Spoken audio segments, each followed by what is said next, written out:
Hello everyone, welcome to ज्ञान शुरुआत class again. तो आज हम लोग बात करेंगे एनआईए पीएचडी एग्जाम के बारे में, क्योंकि एग्जाम जो है आ रहा है और हम लोग जो है बात करते रहते हैं एग्जाम्स जो भी आते हैं, इंपॉर्टेंट चीज़ें रिलेटेड और करनी भी चाहिए। तो I would like to share my experiences, how was I feeling exam के दौरान, एग्ज़ाम के बाद कैसी फीलिंग थी और क्या क्या चीज़ें हैं जो इम्पोर्टेंट है इस एग्ज़ाम के लिए, क्या चीज़ आपको करनी चाहिए, क्या चीज़ आपको नहीं करनी चाहिए, उससे रिलेटेड चीज़ें भी हम आज जानेंगे। तो when I saw the result, जब मेरा रिजल्ट आया तो आई कांट कैसे एक्सप्रेस करूँ, बहुत ही ज़्यादा खुश थी जब मैंने लिस्ट पे अपना नाम देखा कि ये मेरा नाम है यहाँ पे लिस्ट में। I clear this exam. वैसे तो बहुत सारी खुशियाँ उस टाइम आ रही थी क्योंकि जेआरएफ नेट का रिजल्ट भी धमाकेदार आ रहा था, लेकिन ये भी एक धमाकेदार रिजल्ट था। और I guess I can recall कि 39 कैंडिडेट्स के जो नाम थे उस लिस्ट में थे जिन्होंने ये एग्जाम क्लियर किया, those who were shortlisted for the interview, for the next program, for next process. Yes, it was a great feeling first of all. अब एग्जाम टाइम की अगर मैं बात करूं तो आई एंजॉयड द जर्नी। मैं आपको हर बार ये बताते जा रही हूँ कि आपको जो है जर्नी, एग्जाम, ये जो फेज चल रहा है इसको एंजॉय करना है। डरना नहीं है कि रिजल्ट क्या आने वाला है, ये नहीं करना है। यहाँ पे भी वो चीज़ है, I enjoyed, I gathered knowledge, मैंने नॉलेज गैदर की। मुझे आई वाज लीस्ट बॉदर्ड कि रिजल्ट क्या आएगा। दिमाग में ये था, आई वाज वेरी पॉजिटिव कि I am going to be a researcher और अ साइंटिस्ट। मेरे जो जितने भी एग्जाम्स हैं सब क्लियर होते चले गए, सबके रिजल्ट्स पॉजिटिव आए। तो दोबारा से आप लोगों को बता देती हूँ कि आपको जर्नी को एंजॉय करना है, नॉलेज बेसिकली आपको गेन करनी है, ये मैटर करता है सबसे पहले। एग्जाम के time I was very happy, मैं बहुत ज़्यादा खुश थी। बाकी एग्जाम्स में भी, इस एग्जाम में भी बहुत ज़्यादा खुश थी।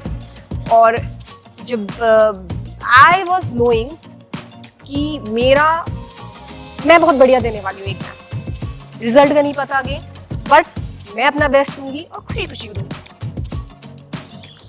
रिजल्ट अपने आप पॉजिटिव आ गया। ओके, तो ये मेरी फीलिंग्स, एक्सपीरियंसेस है थोड़े बहुत जो मैंने आपसे शेयर किए।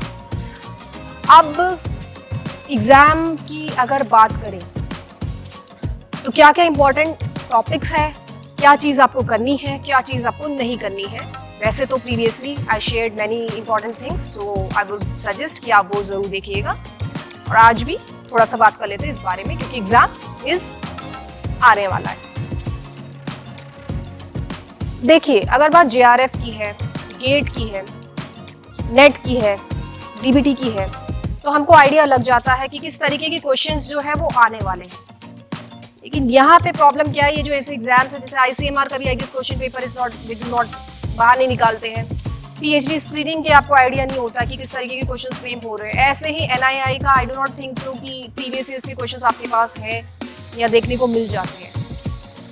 सो वी डू नॉट, तो टफ लगता है कि कैसे क्वेश्चंस आने वाले, बिल्कुल एक अंधाधुंध, एक ब्लाइंड सा होता है। क्योंकि और एग्जाम्स में तो हमको आइडिया लग जाता है कि इस यूनिट में से इस तरीके के क्वेश्चन फ्रेम हो रहे हैं, बट यहाँ पे क्या करें, इन एग्जाम्स में क्या करें, क्या चीज पढ़े। Question mark and question mark, और उसी क्वेश्चन मार्क को हमको तोड़ना है अपने आंसर से, अपने सॉल्यूशन से। सिलेबस की बात करते हैं। आप अगर लाइफ साइंस, बायोटेक, कोई भी रिलेटेड एग्जाम्स दे रहे हैं तो सिलेबस वो ही रहेगा। लाइफ साइंस और बायोटेक वाला वही प्रिस्क्राइब्ड सिलेबस है। हर जगह उसी तरीके से उन्हीं यूनिट में से क्वेश्चंस फ्रेम होके आते हैं, वही रहता है। यहाँ पे भी वही चलेंगे। अब इम्पोर्टेंट यूनिट्स की हम लोग बात करें तो ये जो एग्जाम है, इनमें आ रहे क्वेश्चंस लॉजिकल और research based question, scientific questions they are framing repeatedly. आपको पहले से सोचना है कि आप एक रिसर्चर है, तो एक्सपेरिमेंट में अगर ये चीजें इस तरीके से हो रही है तो उसको आप कैसे सॉल्व करोगे। भैया आप एक रिसर्चर हो, एक साइंटिस्ट हो पहले से ही, तो कौन सी यूनिट में से आप लोग मुझे बताइए कि क्वेश्चंस जो है वो फ्रेम हो सकते हैं साइंटिफिक लेवल के, logical, reasoning, aptitude. So biochemistry, recombinant DNA technology, molecular genetics, cancer, trending cancer, और क्योंकि इम्यूनोलॉजी है तो इम्यूनोलॉजी से रिलेटेड क्वेश्चंस तो आने ही आने हैं, basics. Immunology, statistics, research people, statistics, how can you ignore? And obviously mathematics, logical questions, analytical questions, how can you ignore mathematics? Basic mathematics I'm talking about. High level वाला नहीं कि integration और differentiation इस तरीके से करना है, नहीं, वो सब नहीं।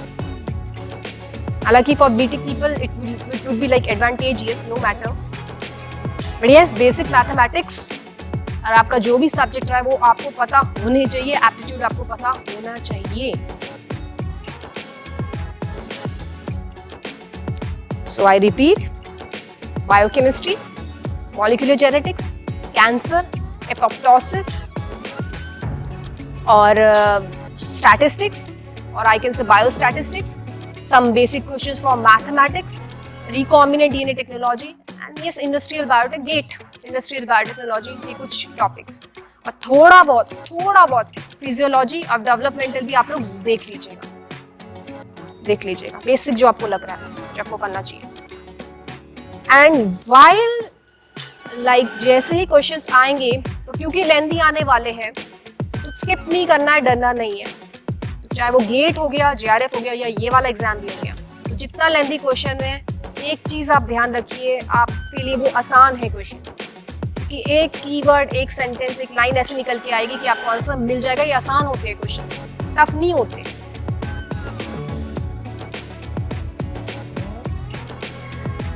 मिल जाएगा अगर आप लोगों ने समझ के किया है। जैसे कि मान लिया एक क्वेश्चन यहीं पे बना लेते, फ्रेम कर लेते हैं, XYZ है, 3 कंपोनेंट्स है मेरे पास, 3 प्रोटीन्स है। X जो है वो Z से इंटरैक्ट कर रहा है इस तरीके से, Y जो है एक जस्ट अ बेसिक दिमाग में आया और just sharing, giving you an idea, और Y जो है Z से इंटरैक्ट कर रहा है इस तरीके से, अलग अलग तरीके से इंटरैक्ट कर रहे हैं। तो क्या हो रहा है ये?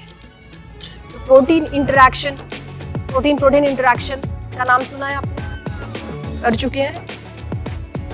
तो ऐसे, या फिर एक रिसर्चर है, आप लोग ही हैं, आप जो है एक एक्सपेरिमेंट कर रहे हैं और एक सेल को ऑब्जर्व किया लैबोरेटरी में, वो चलती हुई सेल दिखी ऐसे माइक्रोस्कोप के अंडर में और स्टेनिंग की कोई जरूरत नहीं पड़ी। तो इन चारों में से कौन सी ऐसी स्टेनिंग है जो जिसमें ना स्टेनिंग होती है, and we can observe live cells, so what kind of microscope do we utilise?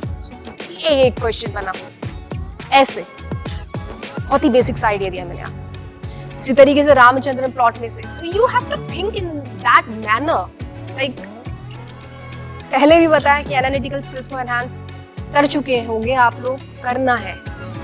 तो रामचंद्रन प्लॉट में कैसे, हमको एक आइडिया तो पता होता ही है, कि यहाँ पे L अमीनो एसिड्स आ रही है, इधर D अमीनो एसिड्स आ रही है, like we are aware, but what kind of questions can be framed? We have to think smart now. हो जाएगा आपकी प्रिपरेशन, I'm sure बढ़िया चल रही है। प्रैक्टिस लगातार करते रहिए। अब जो टाइम है बिल्कुल मैथमेटिकल लॉजिक वाले पे आ जाइए, क्योंकि आप मजे भी लेंगे उसमें, थ्योरेटिकल बोर हो जाते हैं ना। करते रहिए practice, logical questions, aptitude questions पकड़िए, रिवीजन करिए, note down the important formula, that's very crucial, I repeat, और बढ़िया मजे के साथ ये एग्जाम दीजिए। खुशखबरी, गुड न्यूज़ सुनाइए, जैसे नेट जेआरएफ वालों ने हम लोगों के साथ शेयर की अपनी good news, they qualified, some even got very good ranks. So all the very very best, आप लोगों का एग्जाम बढ़िया होगा। Be positive, think like a scientist, act like a scientist. Thank you so much, all the best.